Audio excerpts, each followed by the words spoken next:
বাংলাদেশের ইতিহাসের নৃশংসতম গণহত্যার সাক্ষী হয়ে যেই সকল হাজার হাজার তরুণ বুকের রক্ত বিলিয়ে দিয়েছে, বাংলাদেশের ইতিহাস থেকে শেখ পরিবারের জমিদারি প্রথাকে বাতিল করে এই বাংলাদেশটাকে আবার জনগণের কাছে ফিরিয়ে দেওয়ার সেই শহীদ, আহত এবং প্রতিবন্ধী ভাই বোনদেরকে আমি শ্রদ্ধার সাথে স্মরণ করছি। সিলেটের গোলাপগঞ্জে যে 7 জন ভাই শহীদ হয়েছেন, সিলেট শহরে একজন সাংবাদিক শহীদ হয়েছেন, শাহজালাল বিশ্ববিদ্যালয়ে একজন ছাত্র মারা গেছেন, সেই সকল শহীদদেরকে আমরা স্মরণ করছি, যারা জুলাই আগস্টের বিপ্লবী বীর হয়ে ইতিহাসের পাতায় লেখা থাকবেন। আমি শ্রদ্ধার সাথে স্মরণ করছি আমাদের আইন পেশার একজন সহকর্মী অ্যাডভোকেট সাইফুলকে গতকাল পরশুদিন যেভাবে নৃশংসভাবে ইসকনের উগ্রপন্থী জঙ্গিরা চট্টগ্রামে হত্যা করেছে, সেই শহীদ অ্যাডভোকেটকে স্মরণ করছি। বাংলাদেশের ইতিহাসের বাক পরিবর্তনকারী যে ঘটনা ঘটে গেছে গত জুলাই এবং আগস্ট মাসে, এই ঘটনা 1947-এর পাকিস্তান আন্দোলনের পর থেকে এই বঙ্গীয় জনপদের ইতিহাস তৈরিকারী ঘটনা। 52 বলেন, 62 বলেন, 69-এর ছেলে মেয়েদের বীরত্ব গাথা মানুষ শ্রদ্ধার সাথে স্মরণ করছে। লুটপাটতন্ত্রের বিরুদ্ধে লক্ষ লক্ষ মানুষ বেরিয়ে এসেছে, কিভাবে ধর্মঘট এবং হরতালকে অগ্রাহ্য করে বুলেটের সামনে বুক পেতে দিয়ে তারা জীবন দিচ্ছে এবং তারা তাদের দেশের পতাকার সাথে সাথে বাংলাদেশের পতাকা পর্যন্ত উড়িয়ে দিয়েছে। কারণ বাংলাদেশের পতাকা শুধু আজকে লাল সবুজের পতাকা না, বাংলাদেশের পতাকা আজকে 20 কোটি মানুষের জীবন মরণের পতাকা না, বাংলাদেশের পতাকা আজকে কৃষক শ্রমিকের পতাকা না, বাংলাদেশের পতাকা শুধুমাত্র বাংলা বসন্তের গণ অভ্যুত্থানের পতাকা না, লাল সবুজের পতাকা শুধু 1,47,000 বর্গ কিলোমিটারের পতাকা না। এই লাল সবুজ করে ভারতের দিল্লির দাসত্ব থেকে নতুন করে স্বাধীনতার রং, এই রক্তের রং হচ্ছে বাংলার সীমান্তে সীমান্তে ফেলানীদের রক্তের প্রতিশোধের রং। এই রক্তের রং হচ্ছে বাংলাদেশকে নতুন করে ফিনিক্সের ছাইবাস্য থেকে আবার স্বাধীন করে মুক্ত করবার রং। এই রক্তের যারা চট করে বাংলাদেশে ফিরে আসবার চক্রান্ত করছেন, ঘুমের ভিতরে স্বপ্ন দেখেন, দিনের আলোতে দেখবেন না। বাংলাদেশের মানুষ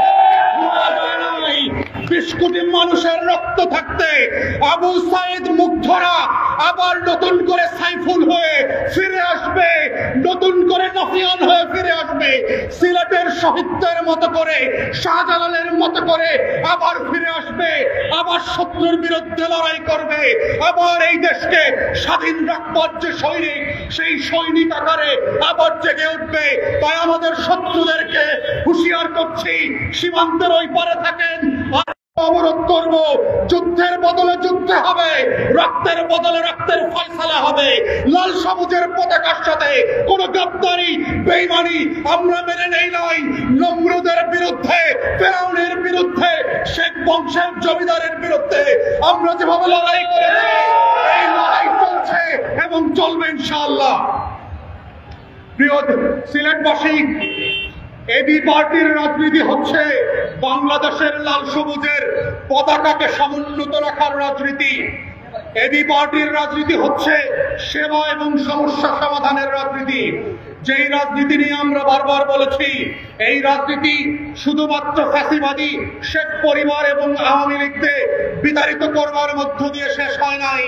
এই রাজনীতি হচ্ছে বাংলাদেশকে নতুন করে বিনির্মাণ করবার রাজনীতি। এই রাজনীতি হচ্ছে আমার সিলেটের চা বাগানের শ্রমিকদের ন্যায্য পাওনার রাজনীতি। এই রাজনীতি হচ্ছে সিলেটের পাথর ঘাটে যেটা আছে, পাথর কোয়ারি আছে, এই পাথর কোয়ারির লক্ষ লক্ষ শ্রমিকের পেশা ফিরে পাওয়ার রাজনীতি।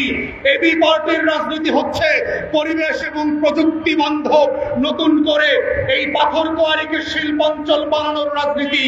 এবি পার্টির রাজনীতি হচ্ছে সিলেটকে পর্যটন নগরী বানানোর রাজনীতি। এবি পার্টির রাজনীতি হচ্ছে বন্যা থেকে সিলেটবাসীকে বাঁচানোর জন্য প্রয়োজনে আমরা লক মার্চ করে ইটনাম মিঠাভবন অষ্টগ্রামের রাস্তা ভেঙে দেওয়ার রাজনীতি। এবি পার্টির রাজনীতি হচ্ছে সুরমা এবং কুশিয়ারাকে ক্যাপিটাল ড্রেসিং করে বন্যা যেন না হয় সেই উপযোগী করবার রাজনীতি। এবি পার্টির রাজনীতি হচ্ছে সিলেটে ন্যূনতম 1 কোটি মানুষের চাকুরি পেশা ব্যবসা তৈরি করবার রাজনীতি। সেই রাজনীতি নিয়েই এবি পার্টি সারা বাংলাদেশে যাচ্ছে। নতুন করে এই বাংলাদেশটাকে ঘুরে দাঁড়ানো যাবে। শাহজালালের ইতিহাস বাংলাদেশের যে অঞ্চলগুলোতে ঐতিহাসিক ঘটনার জন্ম দিয়েছে, এই অঞ্চলের মানুষের একদিন নামাজ পড়বার অধিকার ছিল না। দাঁড়িয়েরও একই দশা হবে। লক্ষণ সেনের মতো গণভবন থেকে তার প্রভুর দরবারে চলে যাওয়ার পরে এই বাংলার মাটিতে আর তার জায়গা হবে না। যেই ফর্মুলাই জারি থাকুক, ট্রাম্প ইলেকশনে আসুক বা জিতুক, মোদি থাকুক বা থাকুক না থাকুক, বাংলাদেশের 20 কোটি মানুষ প্রত্যেকটা জেলায় উপজেলায় প্রত্যেকটা ইউনিয়নে ওয়ার্ডে নতুন করে এদেশের স্বাধীনতার রক্ষক এবং সৈনিক হিসাবে থাকবে এবং সেই লড়াই থেকে তারা কোনোভাবে পিছপা হবে না। সেই লড়াই এবং সংগ্রামের যে আন্দোলন, এই আন্দোলনে আপনাদেরকে যুক্ত থাকার আহ্বান জানিয়ে আমার বক্তব্য এখানে শেষ করছি। সবাইকে অসংখ্য ধন্যবাদ। আসসালামু আলাইকুম।